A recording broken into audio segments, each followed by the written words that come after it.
Salutations révolutionnaires.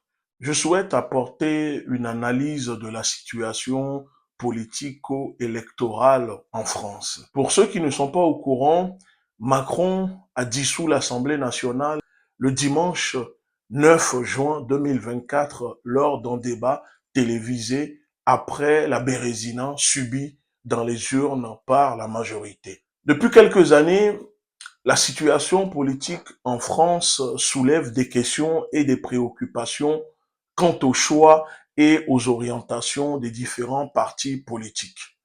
Que ce soit Macron, Bardella ou Mélenchon, les critiques fusent et la polarisation du débat s'intensifie. Depuis quelques années, Macron est devenu un agent électoral de l'extrême droite et de Marine Le Pen. L'échec aux élections européennes de la majorité présidentielle est une défaite de punition que les Français de tous bords, de toute origine ou classe sociale confondue ont décidé d'enfliger dimanche 9 juin 2024 à Macron, car depuis 2017, il dirige la France dans le totalitarisme, d'une main de fer dans la dictature, avec ses petits copains gays comme un club LGBT de quartier. Qu'on aime ou pas le Rassemblement national, Marine Le Pen et l'extrême droite, moi spécialement, je ne les apprécie pas, je ne vais pas leur serrer la main, mais il faut reconnaître qu'ils ont bénéficié du grand coup de pouce et favorisé par Macron depuis sa prise de pouvoir en 2017 et sa réélection en 2022 avec des élections truquées et volées. Maintenant, après la bérésina de dimanche dans les urnes, Macron dissout l'Assemblée nationale dans son discours télévisé. Pourquoi ?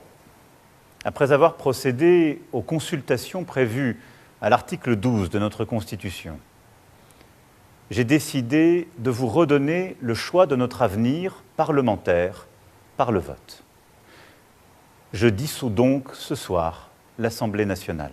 Pour sûrement tenter de jouer sur la peur, encore une fois, et la corde sensible des Français en disant qu'il faut faire bloc aux prochaines élections législatives du 30 juin contre le Rassemblement national, l'extrême droite, puisque cela leur sert d'épouvantail depuis des années. Et cette fois-ci, cela risque de ne pas fonctionner. Pourquoi?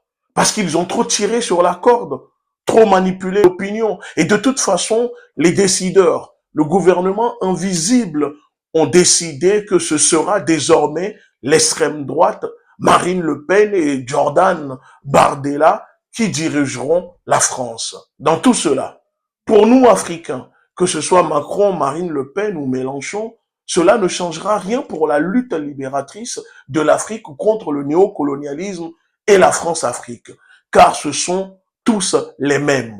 Qu'on ne s'y trompe pas.